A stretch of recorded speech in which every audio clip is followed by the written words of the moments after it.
Well, what up, family? Back out to the last property I was at last month. And as you guys can see, the lawn is actually gold now, kind of crunchy. And this is what we were waiting on for it to get like this, so we can go ahead and get ready to clean it up real good. This is how you want the lawn, nice and gold, no green on it at all. So that lets me know that we have been doing our job.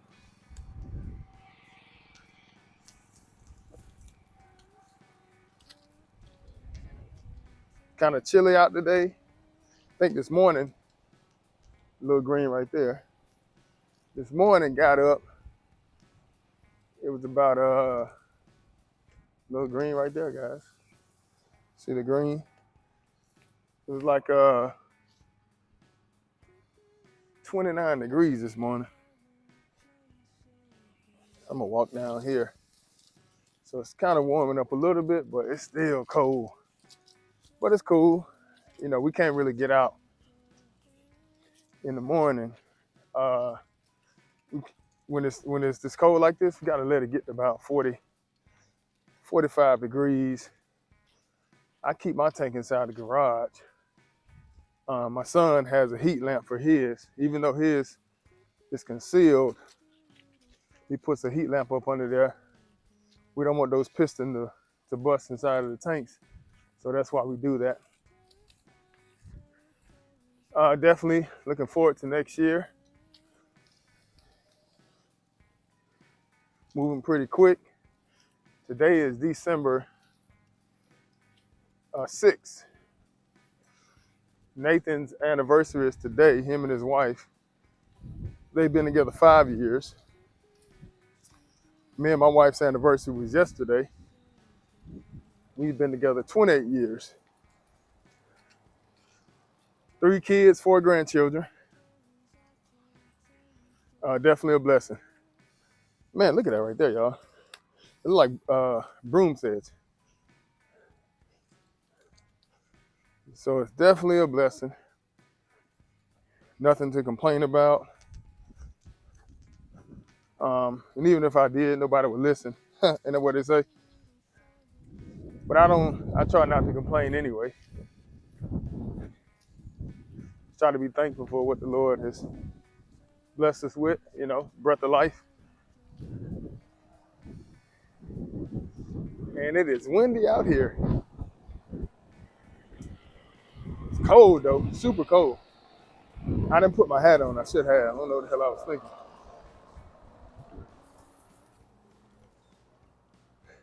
I was thinking I was just gonna be in the sun. Wouldn't have to worry about no wind. But it's definitely windy. One thing that was on my mind, so about sometime this, I think it might have been the summertime, right? I was riding down highway in Riverdale, Georgia, Highway 85 and 138, 2 main intersections, right? And of course, the wrap is on the truck. So this guy pulled up to me. He was a black guy, African American. Pulled up to me at the red light, and he saw my information on the side of the truck. And I wasn't paying attention. I just know that I kept driving, and I got the quick trip. When I got the quick trip, I went in, and this guy who saw me at the light, he followed me. And I go into the store, and I come back out, and I see a card on my door. And as I was retrieving the card off the door, the guy was in the parking lot, you know, and I guess he was about to leave, but he caught me before he left. And he ran up to the truck, and, you know, he stopped me. Oh, look at this right here, y'all. Get that pour in you right there. He ran up to the truck. to talk to me about what it is they do. And believe it or not, some of you guys might have heard of it. What he does is he pressure washes buildings using drones, right? Skyscrapers, or one of his videos, I think one of the buildings is like 50 to 100 feet tall, and the drone he had was actually pressure washing the building, right? Had a hose on it, hooked to the drone, and he flied up in the air and to shoot out the drone to wash those windows. So not necessarily pressure washing, soft washing. Man, I don't like that green on the ground. Broom says, I got MSM in there for that.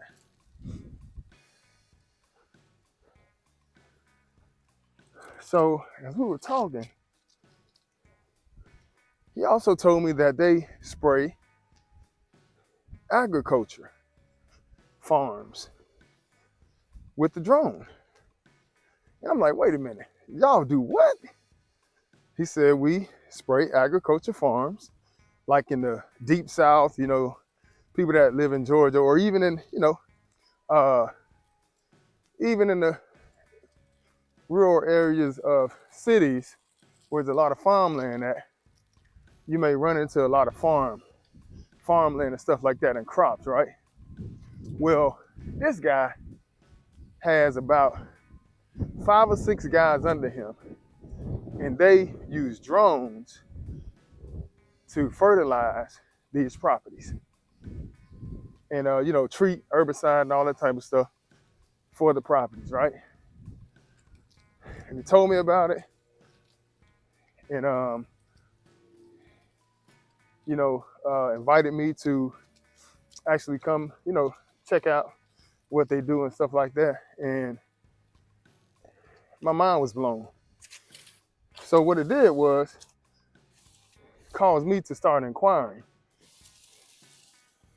And the reason I started inquiring because, once again, just like with cutting the lawn, I knew nothing about weed control, right? Nobody told me about it. So likewise with this, I know nothing about agriculture spraying using drones. So I said, well, this time what I'm gonna do is, as you can see, the property mainly gold, still got some green on it. I don't like that. It ain't much, but I still don't like it. And I'm not talking about Bermuda, I'm talking about broom says. So this time what I said was, okay, I'm gonna go ahead and start looking this up. So you gotta have an aviator license, right, to fly the drones. But I'm gonna try to go ahead and get ahead of this now, before it gets popular and it starts to take over, because I don't want to be behind the curve.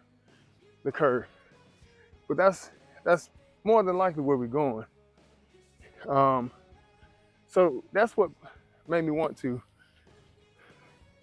do this video, kind of give you guys a heads up of where this technology is getting ready to possibly go when it comes to weed control.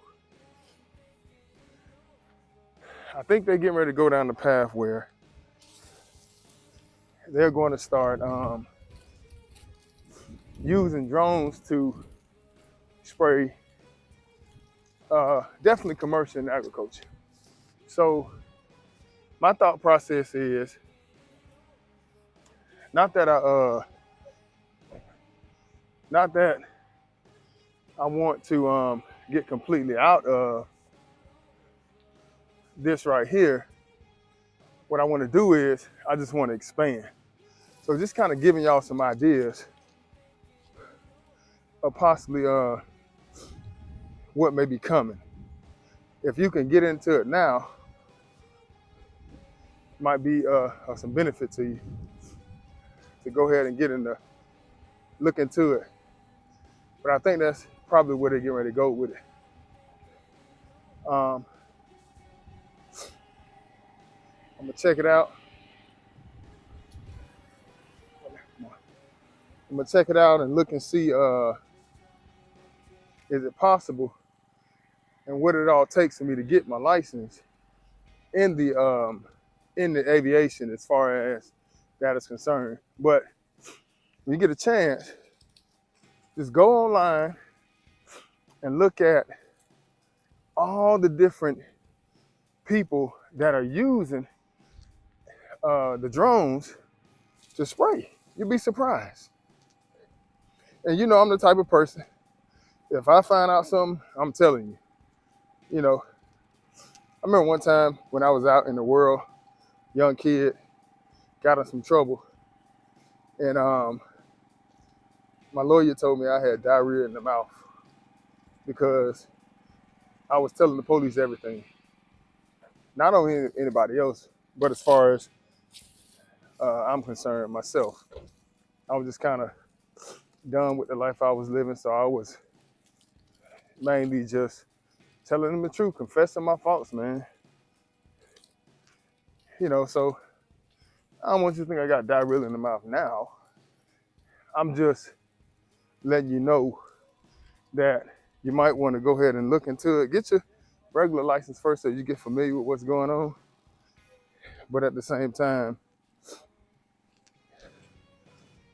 keep that in the forefront of your mind. That's probably where this is about to go. That's it. Pretty much done. This yard is a workout. Nice and big. I like it when it's clean though. Like I said, I just don't like those few spots. As far as the chemicals I bought, today I ordered offline actually 4 on Amazon. 4 1.25 gallons jugs of Roundup. And you might say, well, what you do that for? Well, everything is dormant now. And all we're gonna do is get glyphosate, the main ingredient in the Roundup. That's all we're gonna do is get that. And once we get that, you know, we're gonna spray it on the lawn. So a bottle of glyphosate, a 2.5 gallon, 41% is about, depending on where you get it from. Some of them can be, I think I saw some low as $41 on Amazon. I think the highest I might have paid was 99 a couple years ago when I first started.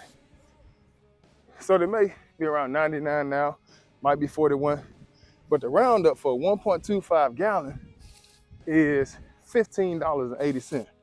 So you know what I did? I ordered 2 of them. I ordered 4 of them.